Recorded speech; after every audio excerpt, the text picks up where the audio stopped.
Yo, what's good, ladies and gentlemen? Welcome back to another Friday Night Smackdown edition with the results of a full show post show. Smackdown fully delivered when it came to everything initially happened. I really enjoyed everything that had transpired, and you truly got your money's worth when it came to tonight, as initially had the Smackdown side of things with the King of the Ring tournament, and it was and Friday night Smackdown pretty much delivered when it came to tonight's showcase. We had Randy Orton taking on AJ Styles. We had Angelo Dawkins replacing Bobby Lashley to take on Tama Tonga in the tournament. As well as you have Bianca Belair versus Candice LeRae. Great women's action. We had Naomi taking on Nia Jax. That was a great slobber knocker, but Naomi held her own when it came to Nia Jax. And the show was decent when it came to everything that happened. And so much more had transpired, even we had an appearance by CodyRhodes, who made his initial return tonight. Along with Logan Paul, who was there as well. The show started off with a recap of showing everything that happened at Backlash. Nick Aldis introduces CodyRhodes. Aldis informs him that his next challenge would be Logan Paul. The social media star made his way out into the ring, and they had exchanged words. And Rhodes then ended with pretty much everything that she broke down when it came to everything that they needed to express.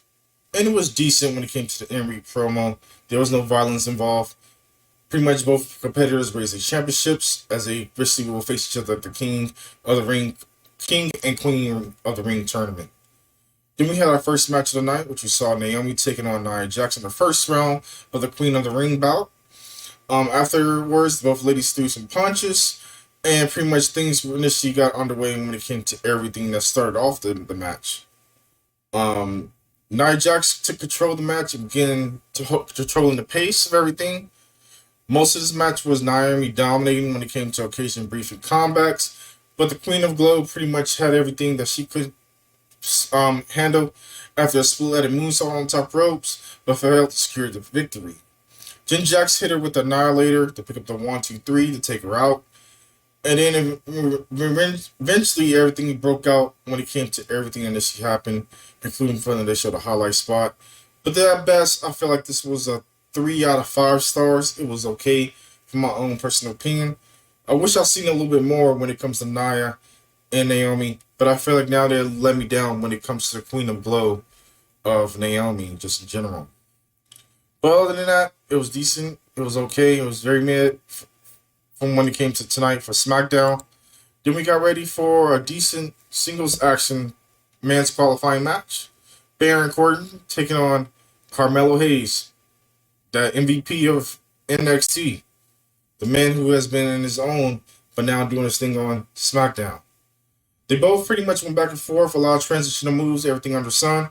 I really enjoyed this match, and you got your money's worth when it came to the former Golden Gloves boxer. And then, of course, Melo was on all cylinders and pretty much did everything that he initially needed to do. He scored the pinfall by rolling up with a lovely schoolboy, or kind of like a rolling attorney, and Carmelo Hayes was able to pick the victory. The momentum of this pretty much has skyrocketed Carmelo Hayes into the right spot, but I don't see him initially advancing in the next round as so many other great competitors, which I feel like are a better choice when it comes to the King of the Ring. But it was decent from my own personal opinion, and I look forward to seeing more of it when it comes to those two going back and forth. Then we have women's singles action in the Queen of the Ring tournament. We got Jade Cargill taking on Piper Nivens. Chelsea Green was at ringside. This was a lot of back and forth when it came to everything that initially happened. Jake actually went the distance, and this match really was very slow paced, but it was the right amount of time. I feel like Jade continues to be in her own, and she still was doing the same thing like she normally does when it came to what she be doing when it came to quick matches. But pretty much she still looked good when it came to everything that initially happened. Cargill picked up the victory over Piper Niven by hitting her with a J, which was a strong feat by seeing that. And then, of course, Bianca came out to celebrate with her, and they ended to celebrate, and they ended up basically clearing from that segment from there. Chelsea Green continued to be the employee of the year when it comes to everything that should continue to happen. I'm enjoying everything when it comes to Chelsea being involvement, facial expressions, detailing, mannerism. Even if she loses every week, I'm still cool with having Chelsea Green on my television. But I look forward to her to finally get that spotlight touch and pretty much becoming into her own in the women's division. But Jade Cargill and Bianca Belair continue to run over everybody, and eventually we're gonna have a collision course, and they're gonna headbutt, and pretty much we're gonna see a phenomenal women's singles action in the near future. I think they may be held together maybe at least 3 months before initially things take a twist and turn or a change. But overall, I look forward to seeing how things initially get pushed when it comes to those ladies in general. Then we get ready for the next women's match, Bianca Belair taking on Candice LeRae in the Queen of a Woman tournament, first round. And then Indy Hartwell was at ringside, but Belair was solo. The EST managed to get the upper hand on the beginning of the match, despite the interference from Indy Hartwell early on. But the knee was targeted out of the match afterwards with a backflip, and Candice LeRae pounced on it and pretty much stayed on top of it.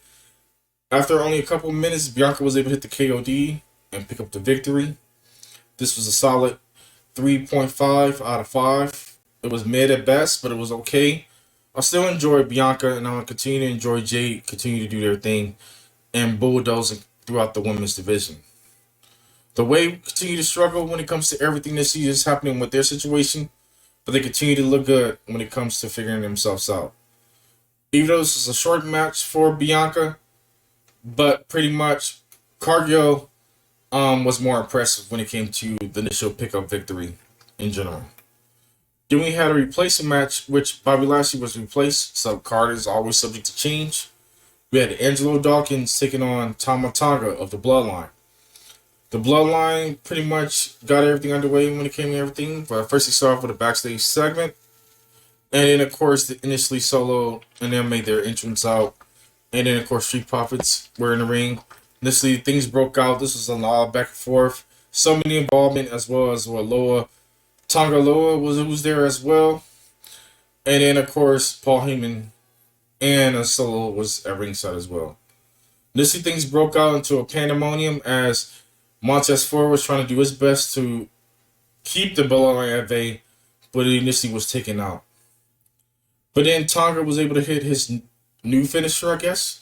He was able to hit Shelton Benjamin's old move, but I don't know the initial name of it yet, which they will be calling it. But that was the Pater, originally what it was. But this match was 2 minutes action, was okay for what it was, pretty mid at best. But pretty much afterwards, the Bloodline handled business and things were taken care of in a quickness. But also we see the seeds being planted as Solo let Paul Heyman know that he talked to Roman Reigns, even though that Paul Heyman has not. And he said that Roman Reigns has been the one that gave the orders.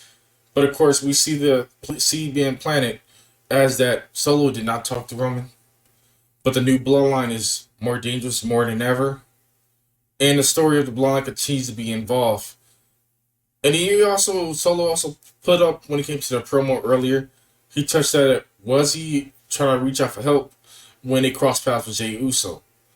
And what's really behind the scenes, and what is Paul up to. But we shall see how things this scene broke down. I was kind of disappointed that Angelo Dawkins got that jobber kind of entrance, basically just in the ring. And it was kind of disappointing when it came to the timing of everything. But initially, they was able to get a lot of spots off in this quick match. Then we have the main event of the night, which was AJ Styles versus Randy Orton. This is a 20-minute banger. You got everything that she can for. Randy Orton was able to hit his signatures. AJ Styles was able to deliver when it came to nice high spots. Orton suffered a knee injury throughout this match. Styles picked a part of it. This probably was the best match of the night, from my own personal opinion. I enjoyed everything that she had transpired. And you knew you was going to get your money's worth when it came to these guys going back and forth. Orton initially was able to pick up the victory with the RKO to advance into the next round. This was a solid 4 out of 5 stars. I enjoyed this match from start to finish. But initially, I'm not feeling the new AJ Styles interesting. AJ Styles continue to be the general when it comes to the house that AJ Styles built on SmackDown. But Orton did a phenomenal job of selling the injury, but pretty much he was able to pick up the victory, and Orton always continued to look good. But both competitors were looking phenomenal when it comes to their new build, looking super swole. But I enjoyed everything about it when it came to both competitors. But TKO continued to do a great job into the new era. But some of the matches in the beginning just kind of felt like very mid. But this match lived up to it. I highly recommend for you guys to check out this actual match on YouTube or on X or any of your social media platforms, because I feel like you're going to get your money's worth when it came to this initial match. But I look forward to seeing more when it comes to them hitting headbutting again in the near future. But we know the King of the Ring tournament is shaping up as we're seeing some surprising ones, but also some predictable ones as well. But all the while, post your comments down below. Like, comment, subscribe. And I'll catch you guys on the next one. Peace.